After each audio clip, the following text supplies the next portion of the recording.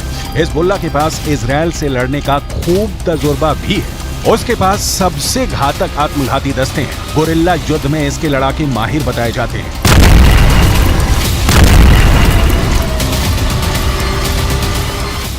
Israel के एक drone ने 18 नवंबर को तड़के दक्षिणी लेबनान के शहर नबातिये के बाहरी इलाके में एक एल्यूमिनियम संयंत्र पर 2 मिसाइलों से जबरदस्त हमला किया था, जिससे हिजबुल्लाह को भारी नुकसान हुआ था। इजरायल के इस हमले को लेबनान समर्थित ग्रुप हिजबुल्लाह को जवाब के तौर पर देखा जा रहा है। हम आपको बता दें, बीते 1 महीने से जारी हमास इजरायल जंग में लेबनान इजरायल के खिलाफ इस्लामिक देशों ने एकजुट होने की कोशिश की है, लेकिन इजरायली दांव पेंचों के सामने अरब और मुस्लिम मुल्कों की सारी रणनीति ध्वस्त हो गई।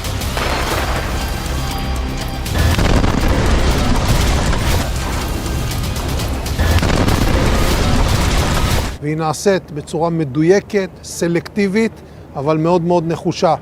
ככל שנעמיק את הפעולה הזאת, וככל שנגביר את הלחץ על החמאס ונשחוק עוד מפקדות, נפגע בעוד מנהרות, נחסל עוד פעילים ונוריד עוד ראשי ארגונים, ככל שהדבר הזה יגבר, כך גדל הסיכוי. इधर उत्तरी गाजा में भयानक तबाही और बर्बादी मचाने के बाद से इजरायली सेना ने कोहराम मचाना फिर शुरू कर दिया है। इस बार दक्षिणी गाजा को इजरायली सेना तमाम वादों को तोड़ते हुए हमास के ठिकानों पर हमले कर रही है। लगभग 18,000 हमले इजरायली सेना वेस्ट बैंक, उत्तरी गाजा और दक्षिणी गाजा में किए हैं। उत्तरी गाजा से भागकर दक्षिणी गाजा पहुंचे फिलिस्तीनियों पर दोहरी मार पड़ रही है। ताजा खबर के मुताबिक इजरायल ने एक बार फिर से जबालिया कैंप पर भीषण हवाई हमला किया है। इस हमले में 80 से ज्यादा लोगों के मारे जाने की रिपोर्ट है। जबालिया के इस रिफ्यूजी कैंप में संयुक्त राष्ट्र का एक स्कूल भी है, जिसे शेल्टर होम के रूप में इस्तेमाल किया जा रहा था। मीडिया रिपोर्ट्स के मुताबिक यह गाजा का सबसे बड़ा रिफ्यूजी कैंप है। पिछले महीने भी इस रिफ्यूजी कैंप पर एयर स्ट्राइक हुई थी, जिसमें 150 से ज्यादा लोग मारे गए थे।